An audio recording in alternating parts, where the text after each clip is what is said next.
ಘಟಿಕಾಚಲದಿ ನಿಂತ ಶ್ರೀ ಹನುಮಂತ ಶ್ರೀ ಹನುಮಂತ ಘಟಿಕಾಚಲದಿ ನಿಂತ ಪಟು ಹನುಮಂತನ ಘಟಿಕಾಚಲದಿ ನಿಂತ ಪಟು ಹನುಮಂತನ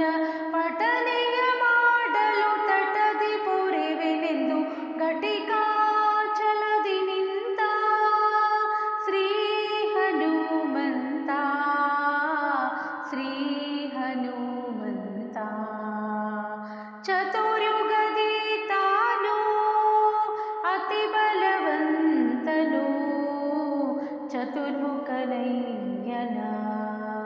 ಚತುರ್ಮೂರುತಿಗಳ ಚತುರ್ಥನದಿ ಭಜಿಸಿ ಚತುರ್ಮುಖನಾಗಿ ಜಗಕ್ಕೆ ಚತುರ್ವಿಧ ಫಲ ಕೊಡ್ತಾ ಘಟಿಕಾ